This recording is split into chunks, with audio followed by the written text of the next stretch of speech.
They say that manners maketh man, but do Kingsman maketh sequels?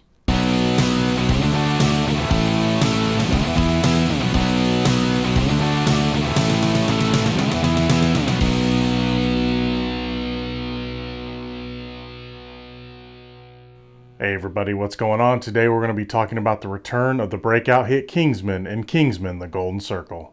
When the Kingsmen are all almost killed by a fame-hunting worldwide drug queenpin, they must enlist the services of their American cousins, the Statesmen. I was really excited for the sequel because I loved the first movie. I just went back and watched it the other day and it still holds up. That being said, after watching The Golden Circle, I feel like we've skipped a couple of movies. Let me explain. I feel that this series needed another movie or two before doing a lot of the storylines in this one. Stories like the established princess girlfriend, the statesman, and even the return of Harry probably should have been saved for maybe a third or fourth movie. And I don't want to spoil anything, but some characters die in this, and I felt like it was too early in their screen existence. For their deaths to really matter, we kinda needed a lot more time with them. Speaking of the statesmen, let's talk about them for a second.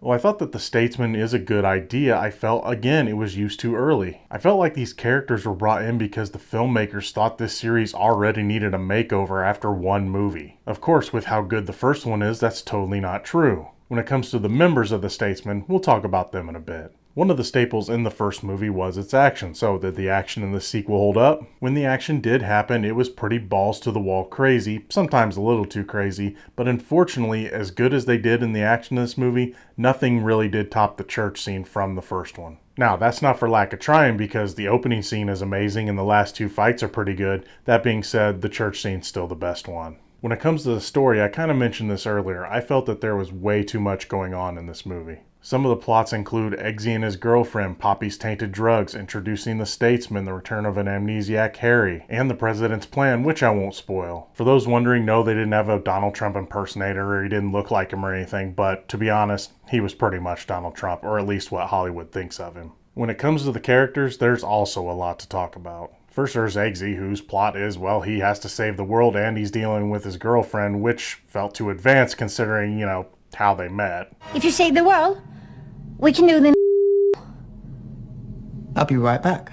good luck. Again, I feel like they could have used another movie to establish their relationship. They were way too advanced in their relationship for it to be the second movie. They went from, well, to pretty serious pretty quick. When it comes to Harry, he's pretty much dealing with a somewhat typical amnesia plot. There's nothing really more to say there. Merlin is a bit underused, which is pretty unfortunate. When it comes to Poppy, she's kind of a generic boss. They tried to make her quirky, but honestly, it really didn't work for me. When it comes to the metal arm guy, well, I'm not going to spoil who he is because it kind of ties into the first movie. This is part of the plot that I actually really liked. Agent Whiskey is the high roller elder statesman agent who becomes Eggsy's de facto partner. Ginger Ale is basically the statesman's Merlin, and she wants to be a field agent someday, which, let's be honest here, this isn't starting to sound like a soft reboot, is it? Champagne, or Champ, is basically the statesman's Arthur. Next, let's talk about Agent Tequila. He wins the award for the biggest waste of a character.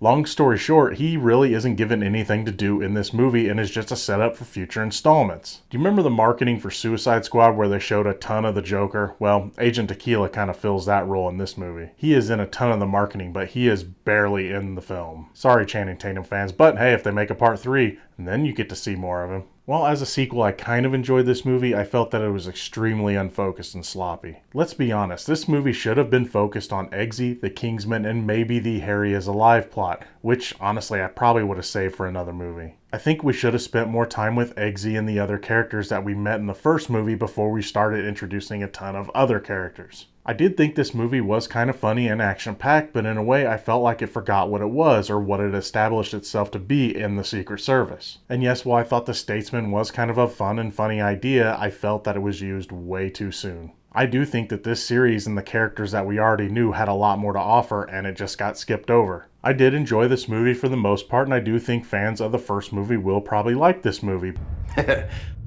Yeah. But that being said, it is nowhere near as good as the Secret Service. As always, thank you so much for watching. What did you think of the Kingsman sequel? Feel free to comment it down in the section below. But remember, it's only just one guy's opinion. I'm Gino Reynolds from The Real Gino. Till next time.